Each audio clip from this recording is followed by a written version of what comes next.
Imagine this. You're getting ready to go out, standing in front of a mirror, adjusting small details that most people won't even notice. The watch on your wrist, the shoes you chose, the phone you place casually on the table. None of it feels excessive, it just feels appropriate. Like you're presenting the version of yourself that the world expects to see. Not fake, just polished. And somewhere along the way, without a clear moment of decision, you learned that how you appear financially matters almost as much as what you actually have.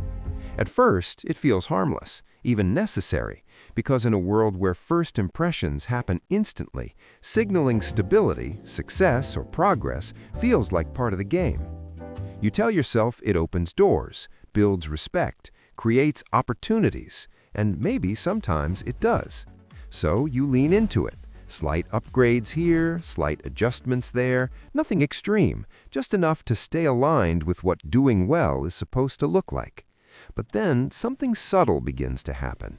Your decisions start shifting, not based purely on what you need or even what you truly want, but on how things will be perceived. You choose the better version, the newer model, the slightly more expensive option, not always for the utility, but for the signal. And the strange part is, it rarely feels like a conscious choice. It feels like maintaining a standard, like staying in sync with your environment. Over time, that standard becomes your baseline. And once something becomes normal, it no longer feels like a choice. It feels like a requirement. You don't question it, you just maintain it. And this is where the quiet pressure begins, because maintaining an image requires consistency. It requires income to match perception. And when those two start drifting apart, even slightly, it creates a kind of tension that's hard to explain but easy to feel. At some point, you may notice something uncomfortable. Even as your income grows, your sense of financial ease doesn't grow with it, because the image grows too. The expectations expand, the lifestyle adjusts, and suddenly you're not just earning to live, you're earning to maintain how your life looks from the outside. And that shift changes everything. Around this point, it's worth pausing for a moment. If you're watching this and recognizing how much of modern financial pressure comes from perception, not just reality, you're on Andrew Finance, where we break down the deeper psychology behind money, status, and everyday decisions. If this perspective is making you think differently, take a moment to like the video, share it with someone who feels the pressure to keep up, and subscribe so you don't miss what comes next. Because once you zoom out further, the idea of looking rich starts to reveal itself as a system. Not a conspiracy, not a trap set by others, but a pattern of behavior reinforced by environment, culture, and constant comparison.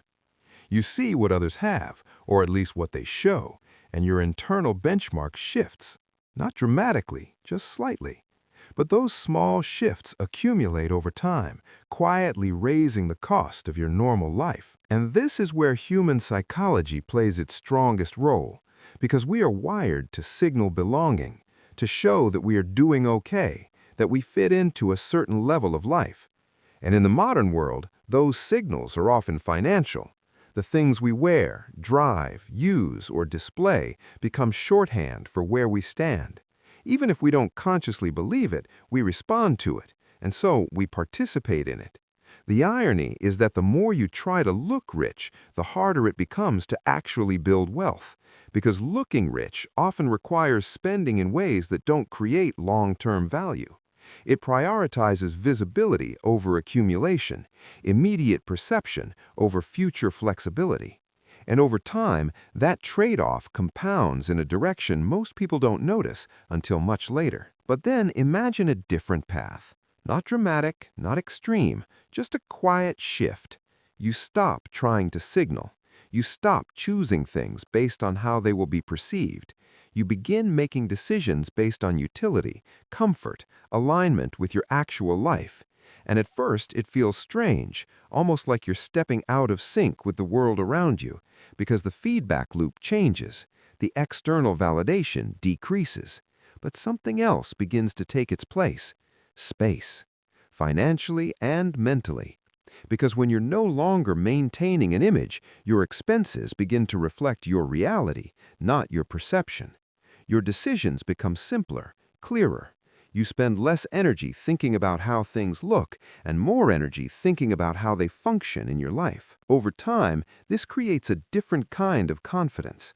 Not the visible kind that comes from signaling success, but the quieter kind that comes from knowing your life is not dependent on maintaining an appearance. You begin to feel less pressure to prove anything, less need to keep up, and with that, a sense of control starts to return. The deeper realization here is not that appearance doesn't matter at all. It's that when appearance becomes the primary driver of financial decisions, it slowly disconnects you from your actual goals. It creates a life that looks aligned on the outside, but feels tight on the inside. And breaking that pattern requires more than just spending less. It requires redefining what success feels like, not just what it looks like. And that leads to the final perspective shift. Everything changes the moment you stop trying to look rich, because your money stops working for your image and starts working for your life. You move from performing stability to actually building it, from reacting to expectations to designing your own baseline. And in that shift, something important happens. You stop chasing a moving target and start creating something that can actually hold. If this video made you rethink how much of your financial life is influenced by perception, then you're already seeing what most people overlook. This is Andrew Finance, where we go beyond surface-level advice and explore the deeper forces shaping your decisions. If this video opened your eyes, make sure you subscribe, because what you learn today can save your future tomorrow.